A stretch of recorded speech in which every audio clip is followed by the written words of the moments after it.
Well, welcome everyone. It's really a very special treat to be able to have this great event today, and so thanks for taking the time and being here. I'm Terry Gibbs, the president of the Alliance for Sustainability and a board member of the Jewish Community Relations Council of Minnesota and the Dakotas, and also the Coalition on the Environment and Jewish Life, COJL, which is the national umbrella Jewish environmental group. I'd like to welcome you to the Minneapolis Save Us Jewish Community Center for this historic event, Minnesota's first ever community forum addressing sustainable solutions to energy and the climate from a Jewish perspective. Judaism, energy, and climate, breakthrough sustainability solutions that save money, create jobs, protect national security, and bring about tikkun olam, or healing the earth. Most of us are pretty aware of the growing challenges that we're facing from energy and climate change, from coal air pollution and fracking water contamination to extreme heat, multi-year droughts, and 500-year flooding events. But what most people are not aware of are the tremendous benefits and immense opportunities that are available from tackling it. That's what this event is about. Addressing our energy and climate challenges provides an incredible opportunity to save money, create jobs, expand the economy, protect national security, and create a healthy, sustainable future. As an economist and business person, I can say that that's the true bottom line. It's a win-win-win-win. DuPont, an early leader in addressing energy and climate change, has reduced global emissions by more than 67% and is saving $2.2 billion a year by squeezing out waste. They have estimated that for every ton of carbon reduced, they save $6. The EPA's proposed Clean Power Plan has public health and climate benefits worth an estimated $55 billion to $93 billion per year in 2030. That's far outweighing the cost of $7.3 billion to $8.8 billion. At the same time, the White House Council of Economic Advisors has just issued a report that failing to adequately reduce the carbon pollution could cost the U.S. economy $150 billion a year. A McKinsey study showed that if we undertook a comprehensive national approach to energy efficiency, we could have energy savings of $1.2 trillion by 2020, while reducing greenhouse gas emissions 1.1 gigatons a year. Not only is there an urgent need to address energy and climate change, but we need to go further to address the skyrocketing increase in toxins, ecosystem destruction, genetically modified organisms, hunger, and poverty. Fortunately, there is a global shift towards sustainability, which the Alliance for Sustainability defines as being ecologically sound, economically viable, socially just, and humane, meaning to embody our highest values in terms of how we treat people, animals, and the earth. Goldman Sachs reports that the companies that are the leaders in environmental, social, and good governance policies have a 25% higher stock value than other world indices. And a recent Harvard Business School study shows that sustainability actually contributes to financial performance. Corporations that voluntarily adopted environmental and social policies many years ago dramatically outperformed others with significantly higher profits and stock returns. In other words, addressing climate change and sustainability is not a bad thing, but a tremendous opportunity for business to do better by doing good. As my dear friend of blessed memory, Ray Anderson, would say, who was the head of Interface, the world's largest commercial floor covering manufacturer. This is demonstrated by Interface's bottom line. Since 1995, its sustainability initiatives have saved more than $400 million, increased sales 49%, decreased fossil fuel use 45%, decreased net greenhouse gases 60%, and made it one of the Fortune 100 top companies to work for. But rather than focusing on business, this event will highlight important Jewish teachings about caring for creation and addressing climate change, as well as simple steps you can take to reduce costs at home, your synagogue, and work, and how each of us can support renewable energy and the EPA's Clean Power Plan to reduce carbon pollution from power plants. In this past week's Torah portion, we're given the Shema, our central prayer in Judaism. As Rabbi Shefet Gold emphasizes, the Shema reminds us that we are one with each other, all of creation, and God. It's an important reminder to pierce the veils of illusion that we are separate and remember that we are all part of the web of life, and that the truth is that there is only God. This is so important as we address the really big challenges of energy and climate change, things that have been worrying me and so many of you. There are very few causes for joy. But right now, in this moment, I just have to acknowledge that I'm actually feeling incredibly joyous.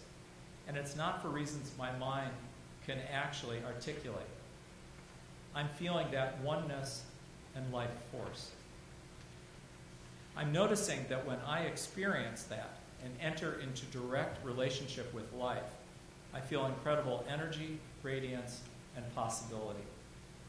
It gives me so much hope about what could happen in the world if more people could learn to somehow connect with that in the moment.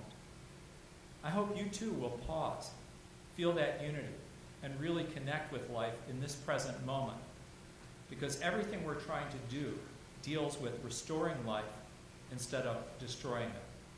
We can talk about it and analyze it, but at the end of the day, we have to be able to feel that energy, and it's very simple. It doesn't require any sophisticated power. It's like, can you feel your heartbeat? What nurtures and enlivens you? What is your inner voice saying? What are these trees asking us to do? What are our children saying to us? What is God asking? If we listen to this and experience the oneness of the Shema, I'm confident we can care for all of creation, bring about transformative climate solutions, and create a healthy, sustainable future. It took a lot of work to make this event happen in such a short time, so I'd particularly like to thank the Jewish Community Relations Council of Minnesota and the Dakotas and the Alliance for Sustainability for their sponsorship. Since 1939, the JCRC has served as the designated public affairs voice of the Jewish community to elected officials, the media, and other religious, racial, and ethnic groups. I'd like to thank all of its staff, especially Executive Director Steve Hunnigs, who's here with us today. Steve, where are you?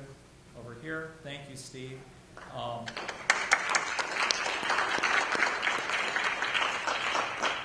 Brian Goldsman and Anthony Sussman, as well as its Justice Squared Commission, especially its co-chairs, Bob Rubini and Renee Popkin, who are here. Bob? Renee? Thank you. Volunteers Sippy Ray and Beth Silverman, who are also here.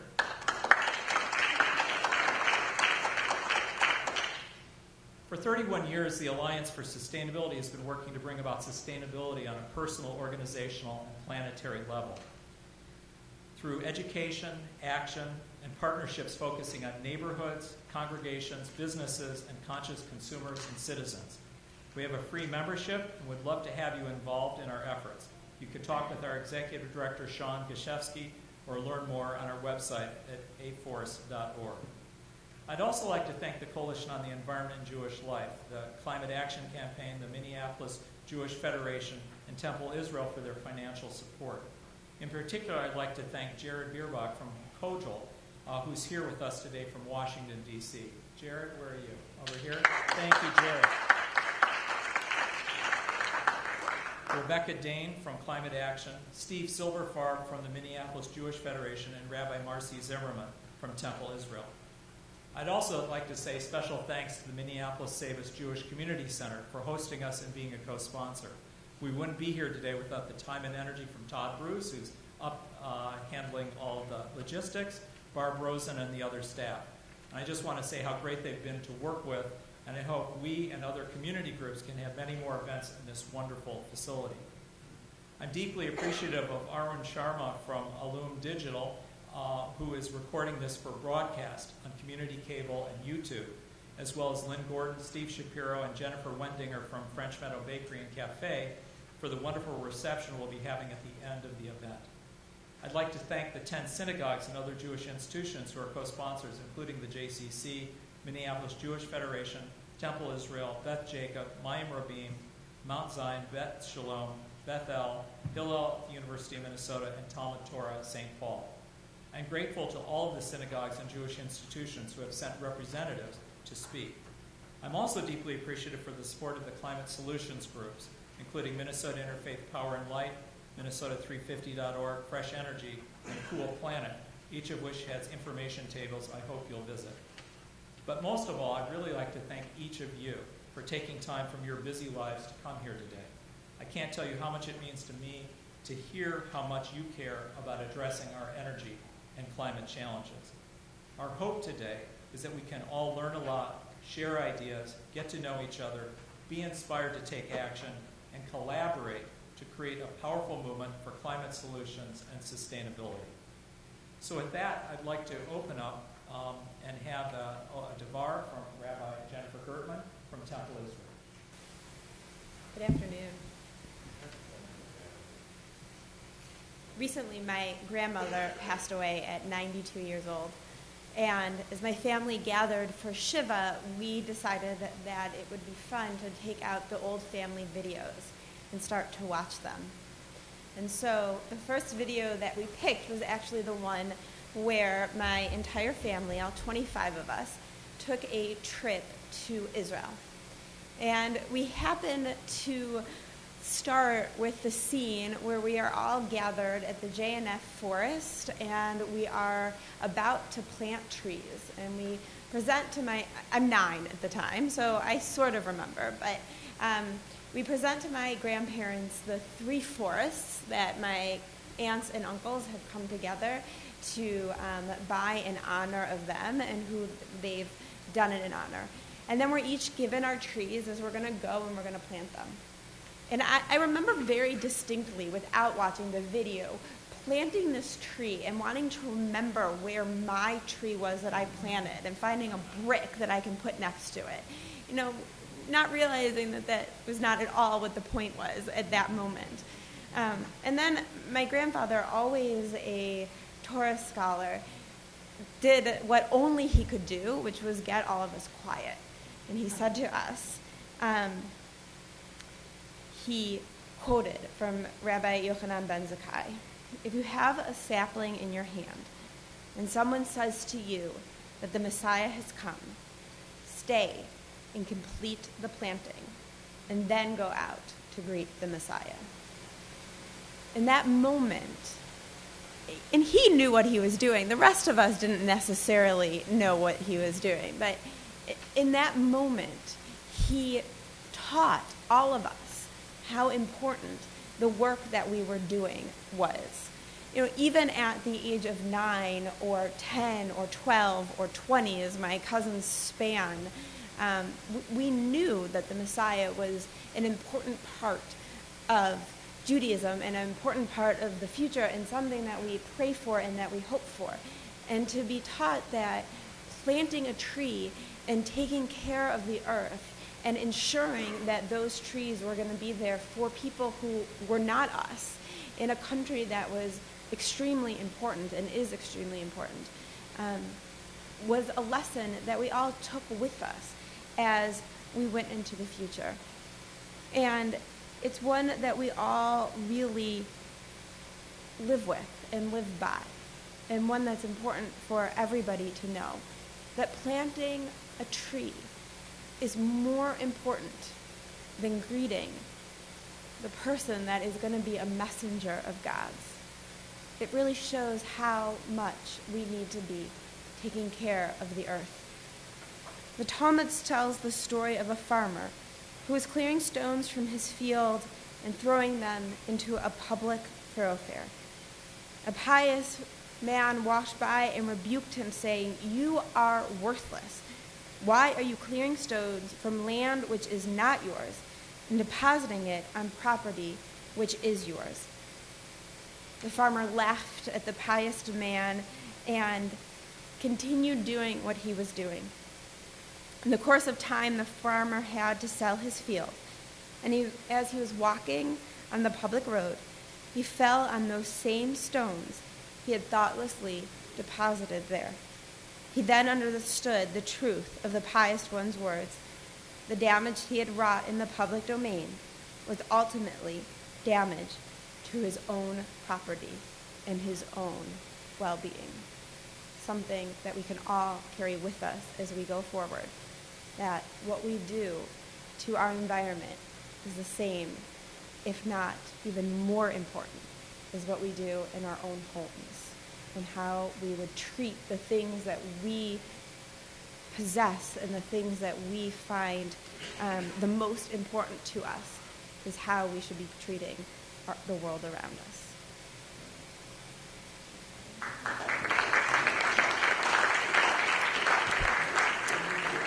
Thank you so much for those very wise words, Rabbi.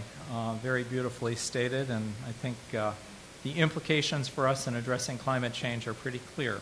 So thank you for those teachings. You all should have a copy of the agenda. We felt that it was important to include the voice of future generations who will be most impacted by what we do or don't do regarding energy and climate change. So I'm so pleased that Jonah Radofsky is willing to provide that. I know there are other young people here, so I hope that they will speak up. I'm also pleased to say that we have some young people keeping us on schedule, and that's my daughter Gloriana in the front row, who is 16, my son Adam, who's 10, and my son Noah, who is 7, who are going to be keeping time, holding up cards for our speakers, and letting them know when their time is up with a card. If needed, Noah will be ringing the Noah bell, which actually comes from India as a final reminder to them. We'll get to hear from Rabbi Fred Sherliner-Dobb for 15 minutes and then open up to Q&A. And then we'll have 2 microphones, one on either side. So we'd ask that you try to speak from those microphones because we're recording. We'll then hear from Minnesota Representative Frank Hornstein, who will speak for 15 minutes, and then Q&A. And then we'll open up to larger Q&A.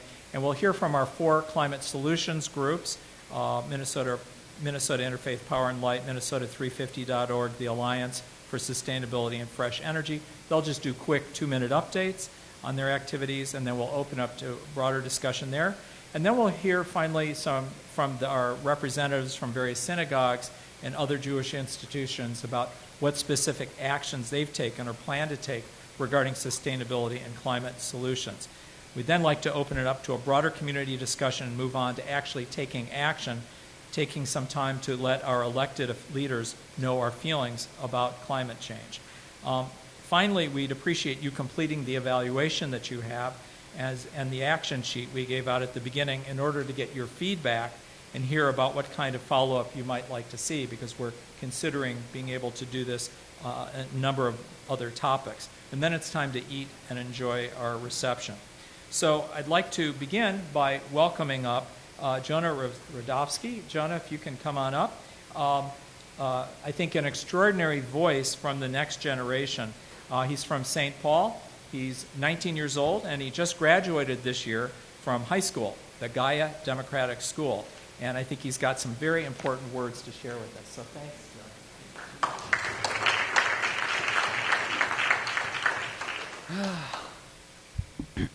The situation is grim, but I believe.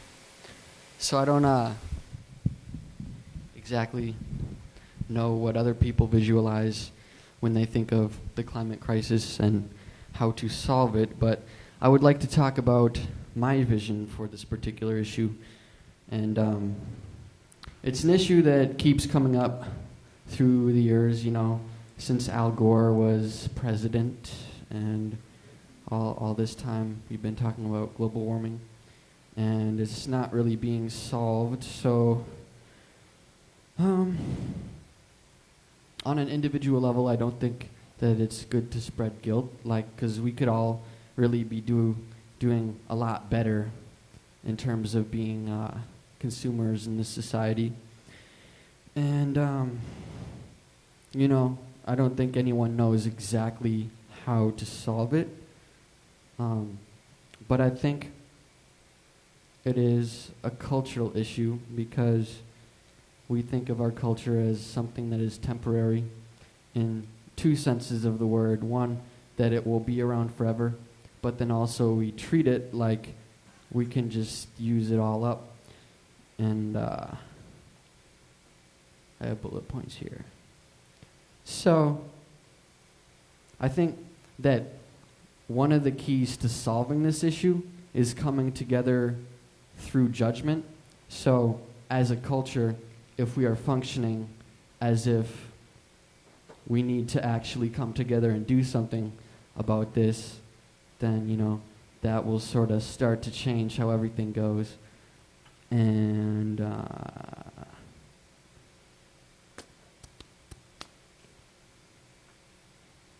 I think it's also based on history and how our culture now is the product of many generations of people building America, which has become somewhat of a superpower that is almost too much to really handle.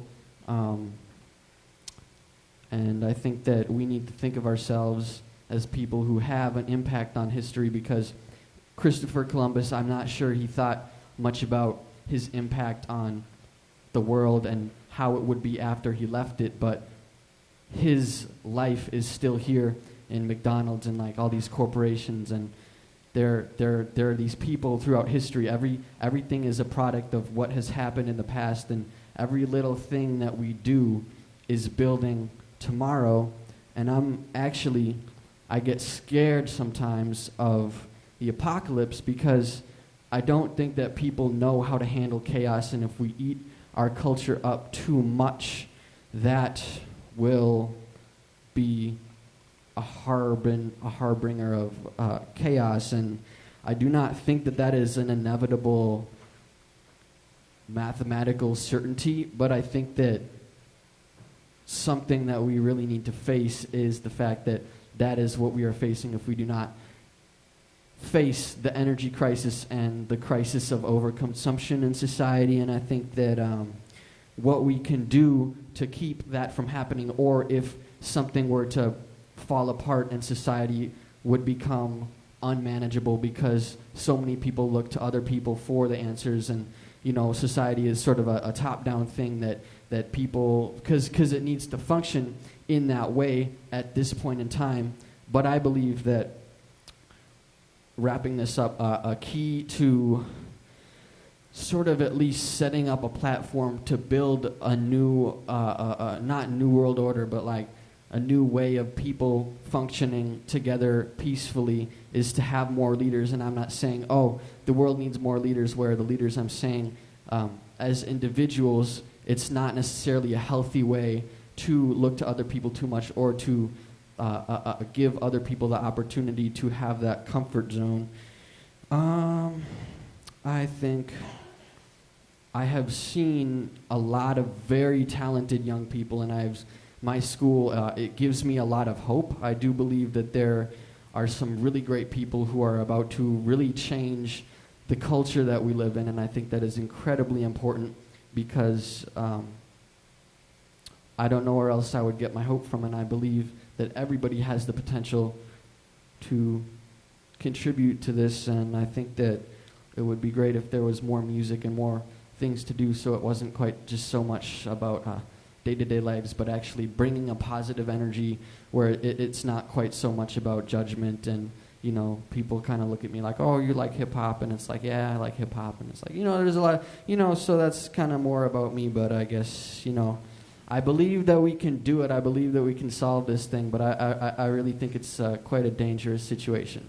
Very dangerous. But yes, thank you so much. Bye.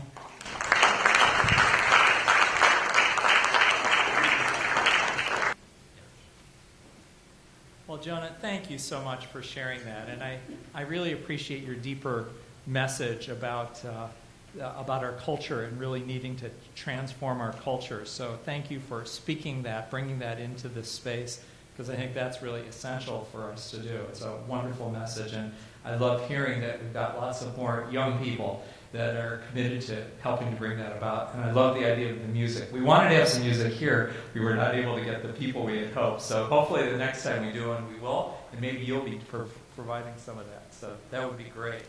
So thanks. Rabbi Fred Sherlander Dobb is from Adat Shalom Reconstructionist Congregation in Bethesda, Maryland. He's the past president of the Washington Board of Rabbis, former chair of the Maryland and Greater Washington Interfaith Power and Light, and incoming chair of the Coalition on the Environment and Jewish Life, COJL, where we are the two longest-serving board members. He also continues to serve on the board of the National Religious Partnership on the Environment and has been working across the country and Israel to share resources and make it easy for congregations to go green and then get their members to do the same. Fred is a longtime friend, committed activist, phenomenal teacher, and true mensch. He practices what he preaches, whether at home, in the world, or at his synagogue, which has been a long-time national sustainability model that I'm inspired by every time I visit. They have a 43-kilowatt solar array, the first on any Jewish building in the Metro D.C. area, and the largest at the time on any religious institution in the area. In addition, they have an on-site organic garden for educational and activist purposes, from which their volunteers donate hundreds of pounds of fresh produce annually. They have a new Shemitah garden with a dozen fruit trees, which their volunteers are tending. A pioneering partnership with the National Wildlife Federation to build sacred grounds, an effort to rewild large swaths of congregational grounds as habitat for native flora and fauna. They have eco-justice activities, including partnerships in low-income and minority communities. They have an EPA Energy Star award-winning efficient synagogue building with a range of sustainable design features and a wide-ranging educational effort from the Bima in classrooms or on holidays and more. Fred is a true Renaissance rabbi who I feel is one of the most inspiring, knowledgeable, and articulate Jewish leaders on Judaism, social justice, climate change, and caring for creation. He is fun and funny, as well as smart and strategic, which is why he's beloved by all Jewish environmentalists around the world. It's a real honor to welcome him here today, so let's give him a warm Lake Wobegon welcome.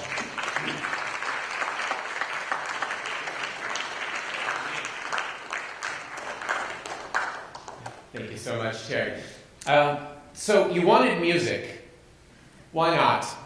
You know, rabbis, musicians, the training is different, but sometimes you do what's called for. Eitz Chaim hi lamachazikim ba v'tomcheha me'ushar. Eitz Chaim hi lamachazikim ba v'tomcheha me'ushar. And if that's too complex, just say shalom, shalom, shalom, shalom. Shalom, shalom, shalom, shalom, shalom, shalom. And if we had longer, we'd go a few times around. Some of you know that in the English, it is a tree of life to those who hold fast to it, and all of its supporters are happy. Torah, in our tradition, that's from Mishlei Proverbs, is the tree of life. We are the people of the book. We are also the people of the tree. And how apt that Rabbi Gertman opened us with reflections on trees. I wanted to do the same. It's traditional, of course, to give a little Devar Torah that somehow addresses the Parsha of the week, but at least in Washington, nobody is in synagogue in the second week of August. So I thought I would skip ahead conveniently to Labor Day Shabbat and then September 6th, when some of y'all are actually in shul.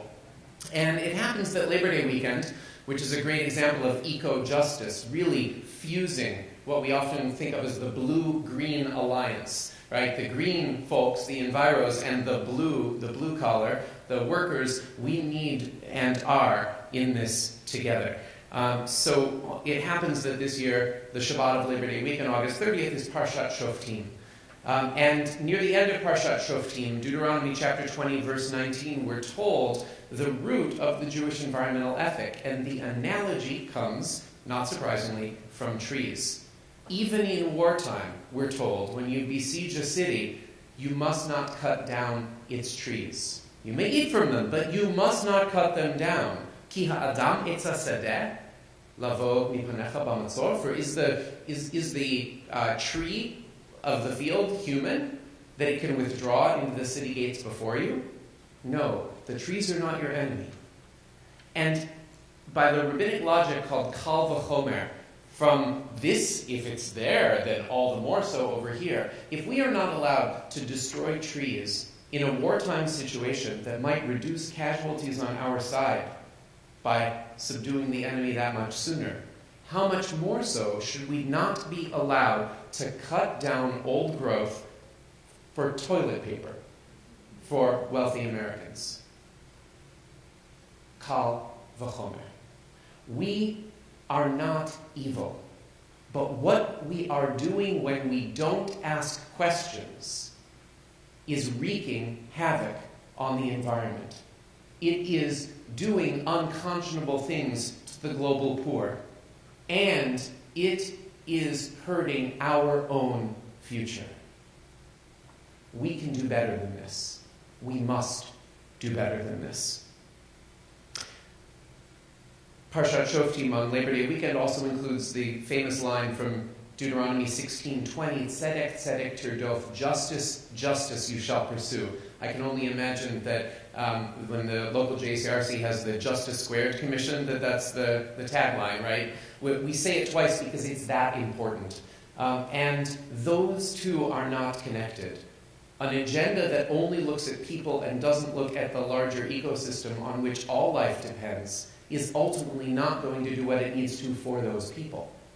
And at the same time, an environmentalism that doesn't concern itself with real people, with jobs and families and realities on the ground, with poverty and daily challenges for the vast majority of people in this country, to say nothing of this world, then that too is false. So I would hope that the tzedek can be justice in the immediate sense for the person in front of you, and justice in the larger sense, the larger environmental reality of which we're all a part.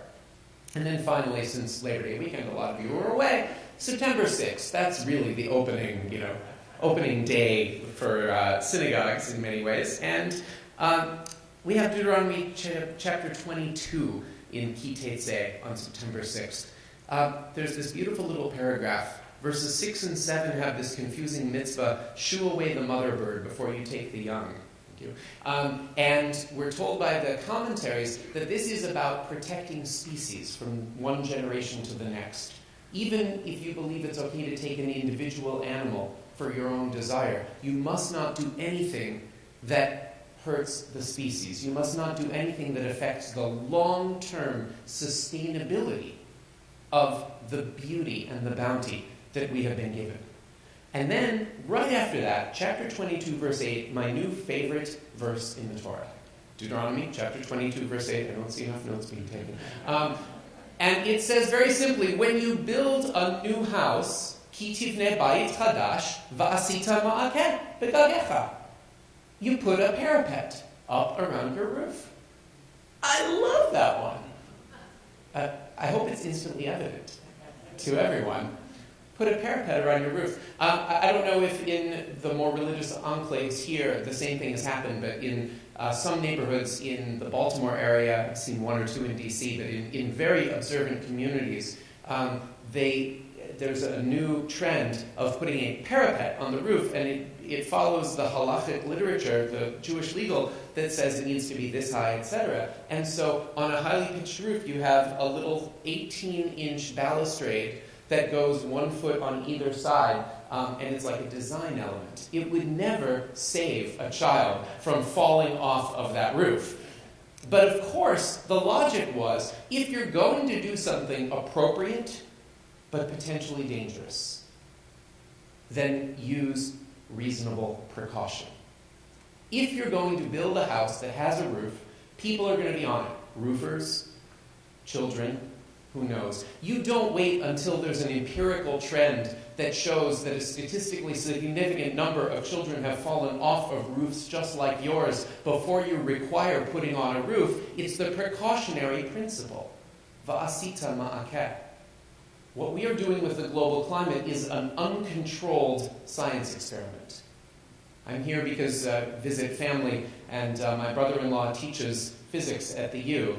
My sister-in-law runs Protect Minnesota that helps with reasonable gun control legislation here, and I know a lot of overlap. I think a lot about the physics of this because in a scientific way, we are actually doing an uncontrolled science experiment. We are tinkering with the global climate in massive ways.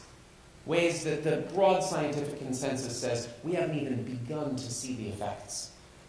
And yet, there is no comparison. There is no untouched ecosystem for us to say, oh yeah, I guess all that carbon and methane wasn't such a good idea. Humility, more than anything, is the religious value that we as a society and as a species need to exercise. And since our great tradition traces itself back to Moshe Rabbeinu, Moses, who is called a man exceedingly humble, we may just be well positioned to help bring that humility back into the broader discourse. Very quickly on the themes, it's a little bit of an ungepatschke, and I love it, because there is not another issue that doesn't relate to climate change. Trying to address all of them in one afternoon may not be the best idea. But nonetheless, on saving money, you can do it. Something as simple as putting solar panels on your roof. Our synagogue did it. Our home in Northwest DC, we're about to. It pays for itself in just a few years. It pays for itself in environmental terms by telling the local utility to burn less coal on our behalf instantly. We can do this. And anyone who has a long-term frame, as our tradition above all teaches, Lador Vador, from generation to generation, let's finance our institutions in the same way, at which point the slight and dropping price difference between sustainable electricity and dirty electricity, or brown mix, becomes more than worth paying. And it is not just a moral calculus, it's a financial one.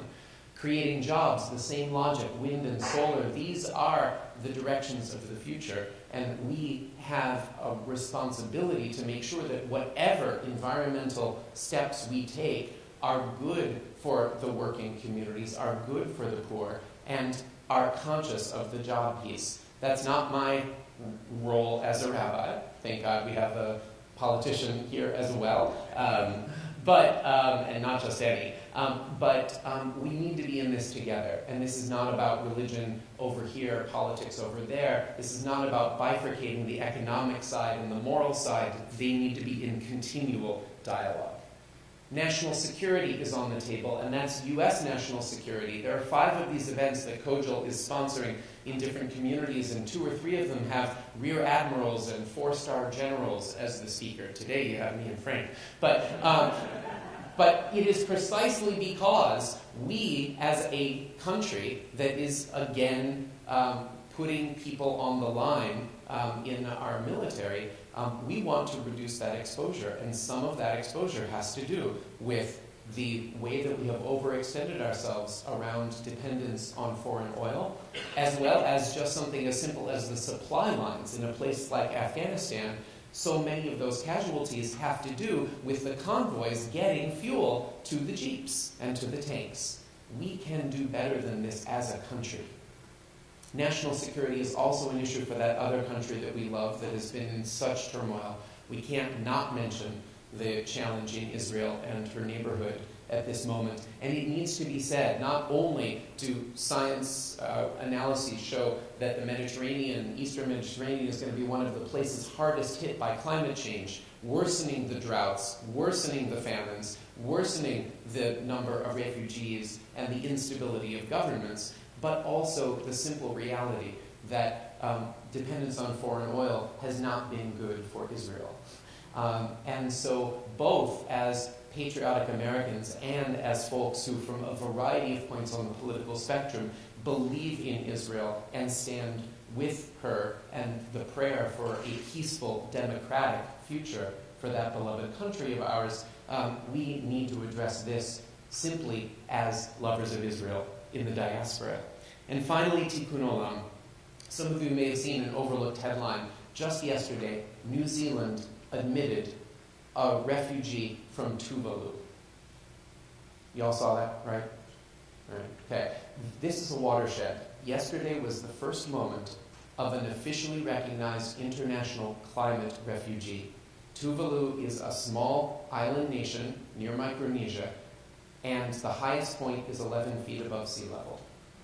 They know there is no future for Tuvalu, and they have worked out an agreement with New Zealand to effectively be acquired, because Tuvaluians will no longer be able to live there. You look at what they've emitted. Are they responsible for climate change? Heck no. Are they its first climate refugees suffering from the impact of what others have done? Absolutely. We have a moral responsibility to make sure that there are not too many more who follow in their footsteps. Jonah referenced this incredible image about chaos and how equipped are we for addressing chaos. This coming Rosh Hashanah in 6 weeks marks the beginning of the Shemitah year, the sabbatical. And it's this beautiful teaching in the Torah about being ready, being resilient, being ready for almost anything. We're not, but we can be if we return a little bit to a land ethic, if we think more carefully about how we stand up for each other and for the earth. This we have to do. And the final piece of the title, how we bring about Tikkun Olam, that's us. We bring about Tikkun Olam through our individual actions, what we buy and what we eat, where we live, how we get from A to B. We do it in our communal actions, greening our synagogues, our workplaces, our schools. There's so much that we can do in that direction. And we do it collectively by getting involved in the political realm and making sure that this is something that we stand up for as a community. Finally, on behalf of Kojal, I was just elected chair this past week. It's a real honor. This is the first thing I've been privileged to do as the head of it. Kojal is a project of the Jewish Council for Public Affairs, which is the national public policy umbrella body that includes all of the 100-odd JCRCs, including this one, as well as the alphabet soup of the American Jewish community. Huge thanks, again, to Steve, to the local JCRC for privileging this, for making sure that this is part of the Jewish community discourse as it must be. Feel free to talk to myself or, again, Jared Bierbach afterwards. There are others here who are environmental leaders as well. I want to call out Erin Pratt from Minnesota Interfaith Power and Light. I was the director of the regional Interfaith Power and Light in our area for the last 5 years. And there's something incredibly powerful about you're all already connected twice. If you're part of a religious institution, and JCRC and the JCC count, as do your synagogues, then talk to Erin and the IPL folks for what to do locally on the ground. But at the same time, you're connected via Kojal to another interfaith umbrella, the National Religious Partnership for the Environment. We work as Kojal with our Catholic, Protestant, and evangelical friends on this issue day in and day out, because there are a few things that draw us together, like the shared threat to our shared ecosystem. This is the largest challenge we face. We must prioritize it. This is an exciting beginning. And to end where I began with trees, if it's larger than just the Jews, and if it's larger than just our nation, then it's also larger than just our species. And the Torah's teachings about trees remind us that Dr. Seuss, though not a Jew, was onto something. When we must be the Lorax, we must speak for the trees. The Torah bids us to do no less. Think about the poor. Think about our descendants. Think about the trees, the flora and the fauna, and think about each other. And let our actions follow from that reflection. May this be the beginning of an exciting series and initiative in this community as you help us to lead on this issue. Thank you so much.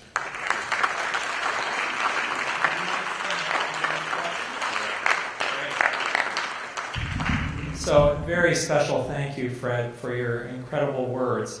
And what I'd like to do now is just open it up to any questions or comments that you might have. We have a microphone on either side. So if you can, it would be great if you could come to the microphone and we'll have questions. I agree 100% with all of your words, and thank you very much for not just the local perspective, but the national perspective.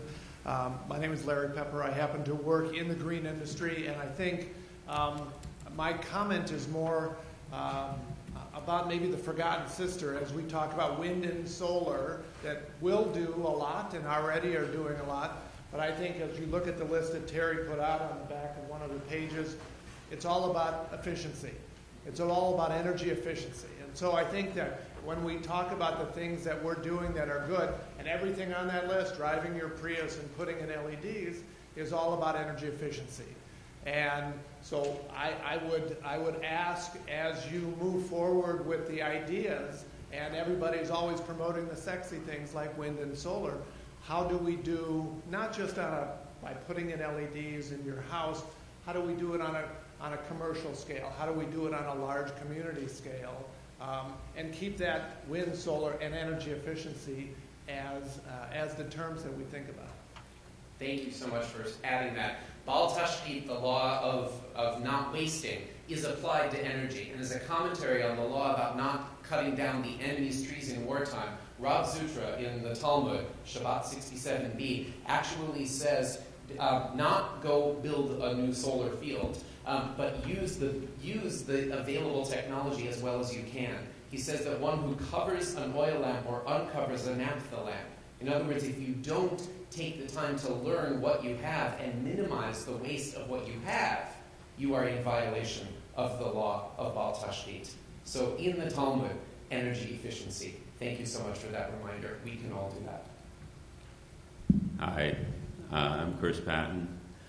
And as a former archaeologist in Israel, I'd like to suggest that your parabet example could be expanded on. Most likely the roof was flat. And so a wall would be necessary because people did a lot of living on that. And some folks in the audience might not be aware of that thought because we mostly have pitched roofs here in this country. It's a very good and important point. And at the same time, the halachic literature says it doesn't matter what's the pitch of the roof. Yeah. You do it on the basis of the precaution. But yes, it was a necessary thing in its original context. Rabbi Daba, a two-part question. One, David, can you introduce yourself? Oh, sure. I'm Rabbi David Wirtschafter with the J. Phillips Center for Interfaith Learning. And we go way back. and we go way back to Brandeis together. And Fred, thank you for your leadership. A two-part question. One, I appreciated your challenge to us that blue collar and green thinking need to work together.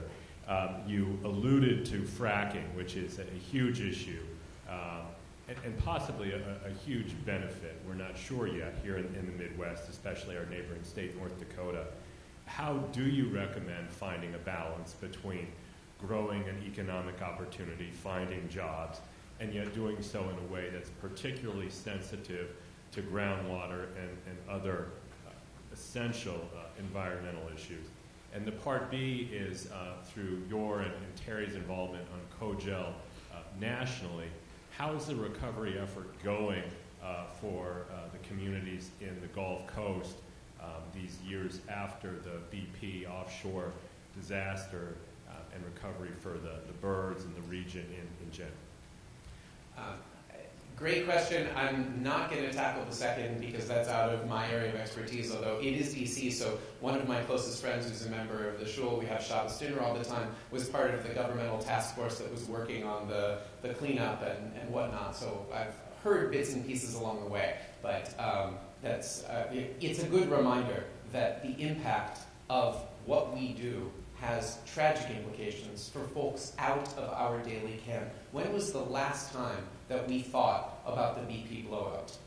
Right? But that the reality of our oil dependence is a lingering challenge for hundreds of thousands of people in coastal communities, for all of those who depend on tourism, on aquaculture, etc. And that's just one example. The same applies to fracking. That natural gas is better than coal and slightly better than oil, but the new analyses show that the cradle-to-grave impact of what you have to do to extract it, it may have as high a carbon basis per BTU as oil or coal. So it is not the panacea. It is being done primarily for export, and it is very important that jobs are suddenly available, that there are boom towns next door in the Dakotas, and this is in the same JCRC catchment basin. We need to be conscious of that. We also need to be conscious of the groundwater that is being fouled, of the human health impacts that are beginning to mount. And the idea that we take a technology that is untested and put it out on a broad scale, that we use proprietary blends of chemicals and pour tons of them with no public disclosure required deep into the earth where some of it is coming out in people's water, this is not healthy. So that's where the precautionary principle comes in. It's not that we shouldn't find new creative ways to bridge fuels in the fossil fuel family before we finally wean ourselves. We need those. But we need to ask those tough questions. And until the industry and the politics and the economics and we as consumers and citizens get together to demand the transparency that is required to go at a pace that is appropriate to the potential worst-case scenarios, and as the science unfolds, it's looking more in that family, that is what is called for. The positions of the organized Jewish community don't say ban fracking. They say study it a whole lot more carefully than we're doing now and shine some daylight on it. And that's the right place to be on this issue. Two more? Yeah, quickly? we'll do two more. What strikes me is the Abrahamic stuff. I'm sorry. My name is Alan Bensman, and what strikes me is that the Abrahamic religions and all the other religions need to work together because essentially we're all based on what's happening to the word with a higher power. And my question is, are you and others integrating with the other religions? Because I see this as the most powerful of all ways of doing it. Obviously, people who do not have a religion still have a feeling for it, but we need organization of all the religions to be saying the same thing because they're quoting much from the same book and they're quoting much from the same concept. Because otherwise, we talk about the United States and Israel, we have to talk about every part of this world, and that I don't know any other way to do that, at least start with that, because politicians are politicians as much as I love Frank Hornstein. So we do have to have something above and beyond that, and I'd like your comment on that. Wow. Thank you. It's a great place to wrap up, so I want to take the other question, and I promise I will answer it. Please. Hi, I'm Lori Radovsky. I'm a member of Beth Jacob Congregation. And you've kind of touched on the idea of the true price. So, for example, the price per pound of factory-farmed chicken or beef is not the total price when you look at the destruction of the environment, the physical effects of the 75% of antibiotics in this country being used on animals. The price of fracking doesn't take into consideration the potential physical effects. So could you just address that how, from either a Jewish perspective or a logistical perspective, we try to create more of a sense of what the true price of all of these things is to us and our environment and future generations? Beautiful. It's a great question, and any competent environmental economist will be able to give a good answer. I'm a rabbi. But if you study the Torah, you are studying environmental economics. I want to come back to Shemitah, this incredible teaching that once every 7 years we need to be ready to assume the worst. We need to be continually in balance with our ecosystem such that agriculture, which at the time is to say 90% of gross domestic product, stops. But people look out for each other. And if we retained that small, intimate possibility, if each of us used our grounds for gardens to actually produce food and remembered the lost art of canning, If we were resilient and ready and in touch, then we could do that.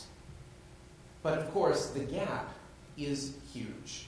The Torah is advocating a certain kind of approach. And it says market-based economics are important, that we need the friendly competition.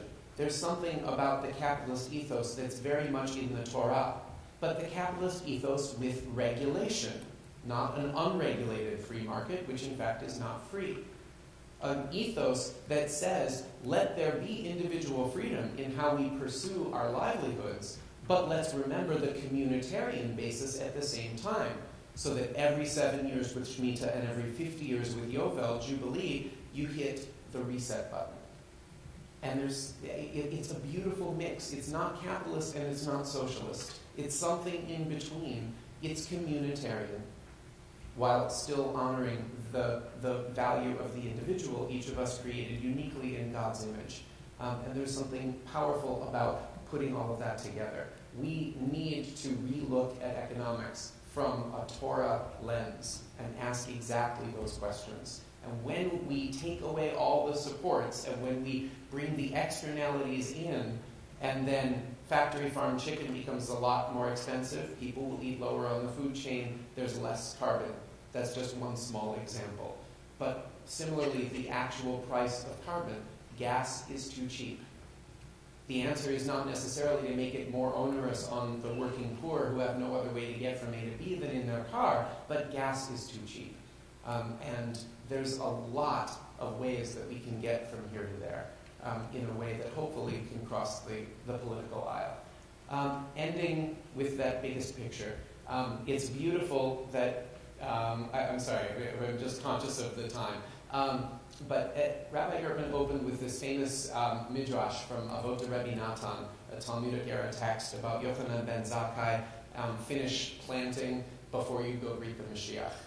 That exact story is credited to the Prophet Muhammad, peace be upon him, in one of what are called in Islam the authoritative hadith.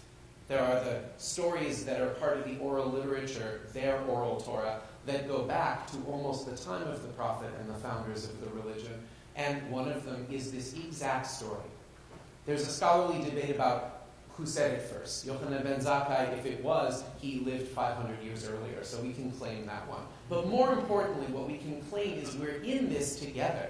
And I love pointing that out, because we need every possible opportunity to bring these faith communities together. For a long time it was Jewish-Christian dialogue, Jewish-Muslim has new urgency, but it's a global dialogue. It's not two religions or three Abrahamic, it's all of us together. And the vast majority of us are connected to a faith tradition that has incredible teachings about protecting God's creation and honoring every one of God's children within it. This is what can unify us. And it's also what shows that there is a credible majority. This should not be a political football of an issue. Climate affects us all, and increasing numbers of our friends across the evangelical, Catholic, Protestant, and Jewish world, which is the National Religious Partnership, along with the Muslim and Hindu and Buddhist and so many other communities, all of whom are reflected in the Interfaith Power and Light world. We are in this together. And this is the beginning of this Jewish community stepping up to that sacred plate. I'm delighted to be part of it. Thank you all.